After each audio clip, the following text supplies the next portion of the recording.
Hi guys, welcome back, and today I'll be doing the next part for What If Universe 6 and 7 were 1. We left off quite a while ago, so let's have a quick recap. Last time we saw our heroes fighting off Frieza and Frost, ending in a death of a large amount of our team. However, after awakening the legend and defeating the villains, our heroes spent a trip to Namek, reviving their friends, and are now back on Earth, living their normal everyday life. The group have gotten back into the flow of things, leading a happy life, training for fun, and just somewhat enjoying their time. During this time, Khalifa spends her time training with Goku, trying to learn the Super Saiyan form for herself, alongside Gohan, who's also training towards the form. And over the span of a few months, the pair start to understand the form, and after 2 months of training, Khalifa unlocks the state. This leads to Goku and Khalifa starting some more intense training. Once this happens, not long after Khalifa becomes a Super Saiyan, Tien tells the girl how he feels about her, after quite a bit of push from Krillin. Upon hearing this, the girl says she shares these same feelings, and she would love for Tien and her to start dating, which for those two means they spend more time training together, but for them it's great and they love doing it. 6 months pass since the battle against Frieza and Frost, with the group sensing a new power appear on the planet. Heading over to investigate, they find a unique looking man stood around, just sort of waiting. The group head over to see, and the man smiles as he pulls both Goku and Khalifa to the side. He begins an explanation of the incoming invasion from the androids. He then goes on to explain that a heart virus will strike Goku down before he even gets to fight them. Handing over the medicine, he tells them all to stay safe and keep training. A quick explanation is done from him, but Khalifa can't feel as if she knows this kid somehow, but can't wrap her head around it. With this being said, the group begin their training for the incoming threat. A lot of the training goes like normal, however there is a lot I want to cover during this, so let's just quickly go over it. First off, during the first year of training, Gohan learns the Super Saiyan form. Thanks to some advice from both Goku and Khalifa, he learns it a lot earlier. Alongside this, the three begin to work towards mastering the form. And because there's 3 of them sharing information back and forth, they eventually would start learning to control it. At first they would learn grade 2 and then grade 3. However, realising the weaknesses of it, they start working backwards and just master the Super Saiyan state itself, which takes them most of the 4 years.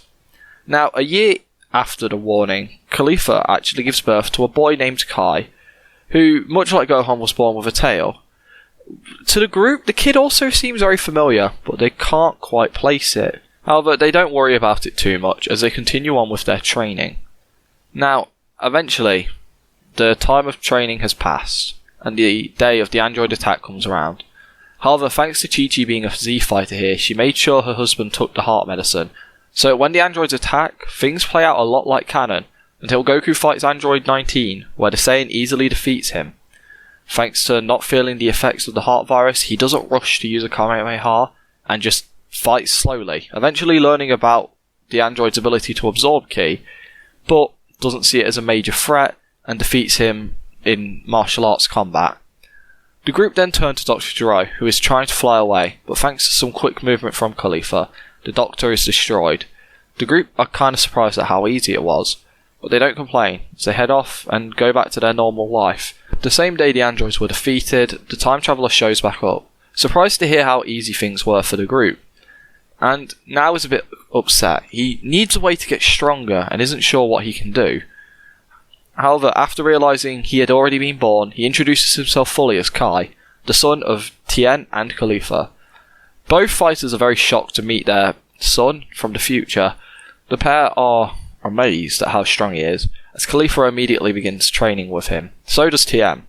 Slowly, over the course of a few months, the kid grows massively strong, thanks to some Zenkais here and there, learning how to master Super Saiyan, and just general good training partners.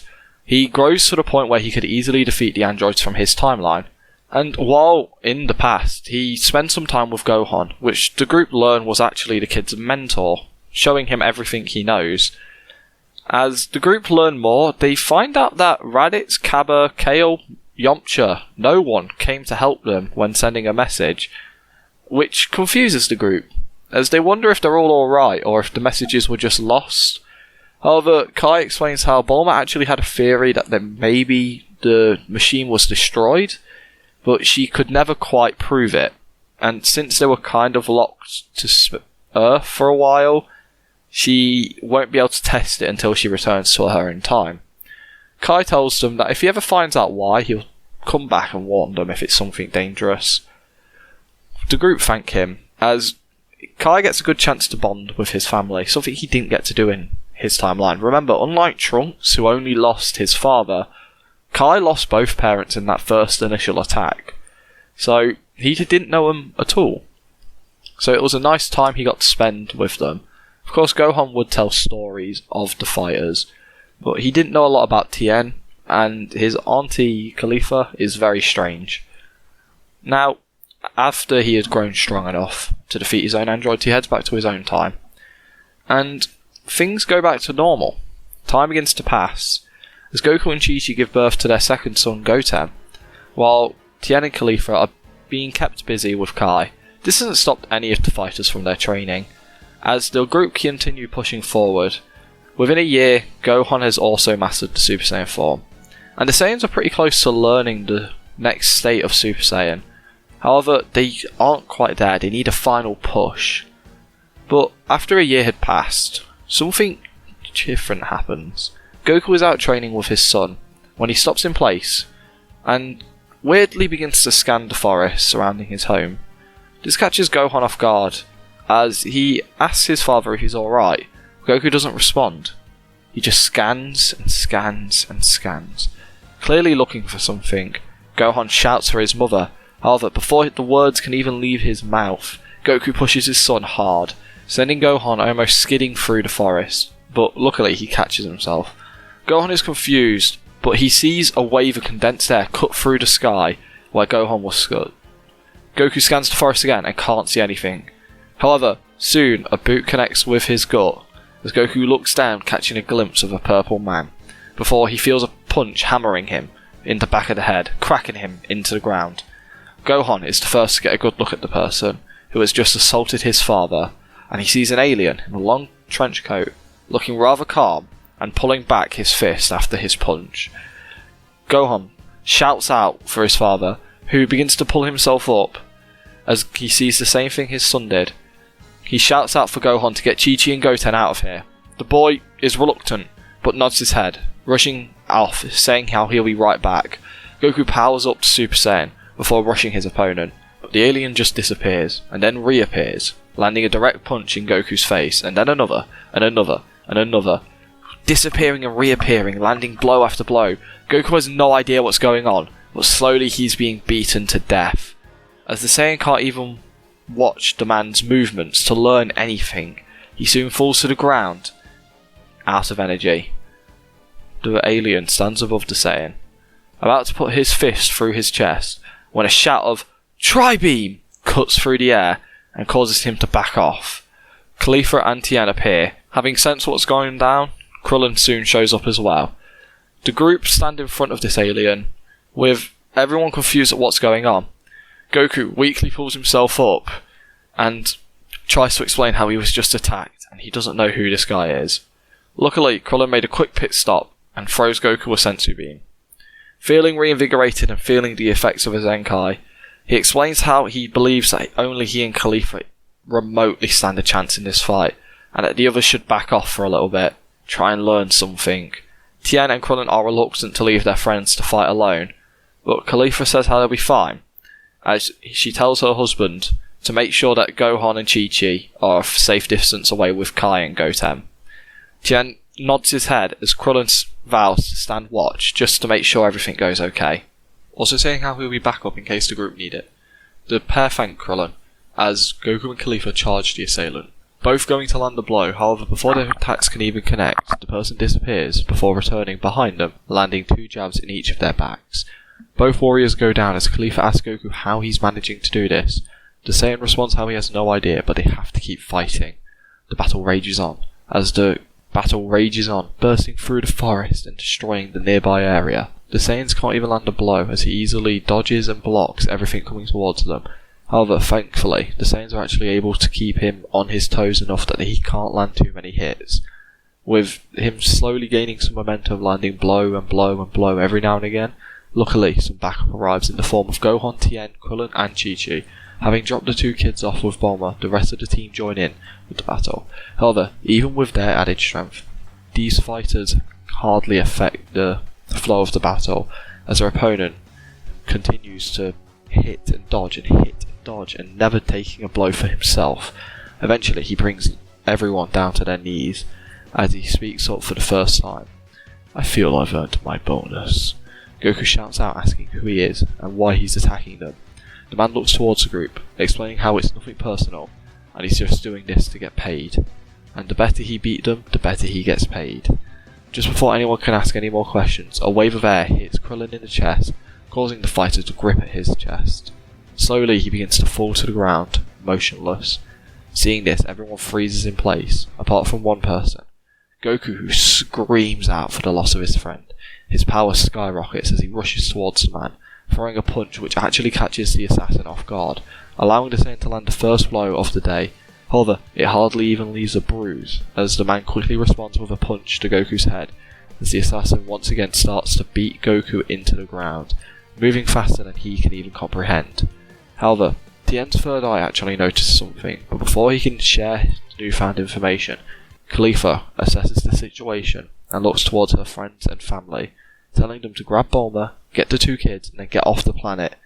This gets a confused reaction out of everyone, as Khalifa explains that she thinks he won't stop until all of them are dead. Originally she thought they might just be here for Goku and herself, but after him killing Krillin, there's no doubt in her mind that this person's here to kill all of them. The group are reluctant.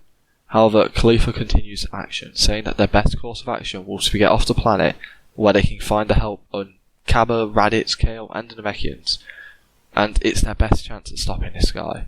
Of course, the group go to argue, but Khalifa sternly reminds the group that they have already lost Krillin, and she isn't sure how much time Goku and herself are going to be able to buy, so every second they spend arguing with her means that they lose time of escaping, so she pleads for her friends to leave. Chi-Chi looks at her rival, and then at her husband, being beaten brutally. She wants to argue with Khalifa, but Gohan, in the corner of her eyes, reminds her that he's still a boy, and then Goten, back with Bulma. Chi-Chi finally looks at Khalifa, sorrowfully nods her head, agreeing. Everyone else goes to argue, but Chi-Chi, in the background, just says she will take everyone out of here. Khalifa thanks her rival, as Gohan and Tien start shouting and screaming to object to this. A quick chop to the back of both of their necks knocks the pair out, as Khalifa thanks her rival once again. Khalifa tells her that she'll try her best to keep herself and Goku alive and get them out of here, but she really needs Chi-Chi to leave. Chi-Chi agrees, saying she'll keep Kai and Tien alive. The two share a nod, as Chi-Chi flies off carrying the unconscious Tien and Gohan, while Khalifa turns to see Goku, who is finally being beaten into the ground, his rage having slowly died down. She rushes in to help out, as Goku slowly pulls himself up. Having already figured out what Khalifa's plan was, he tried his best to buy those extra few seconds she needed to convince someone. Khalifa looks, asking Goku if he's ready to go crazy. The Saiyan laughs as he looks at his friend, and through a bloody and beaten face lets out a smile and a chuckle, saying it's been a while since he's going to be able to go crazy. The pair, for the first time possibly ever, let loose everything they can, destroying the forest around them as their power begins to erupt. Both of them share a grin, and the assassin responds with a smile himself, even vocally saying how this could be interesting. The two Saiyans rush towards the alien, however he disappears and goes to throw a punch towards Goku, and in the few seconds before he just lands the blow, Goku moves his body, avoiding a hit into a vital area, shocking the assassin, and in these few seconds of hesitation, Goku shouts out that he hasn't been just taking these beatings, he's learnt somewhat of this dude's pattern, and refuses to give him a chance. Goku then grabs hold of the wrist which had just connected with him, giving Khalifa a massive opening to land the blow, as the girl lands a kick directly in the face of the assassin. It staggers him backwards a little bit, however, the hit that was dealt barely even leaves a mark. Without even flinching, The assassin unleashes a massive barrage of blows as he begins to appear and disappear, attack, disappear, and just overall overwhelming our two fighters. They both try their best, and Goku manages to avoid and even get a few hits in. However, it doesn't help thanks to them already being previously damaged and having been at such a huge power difference.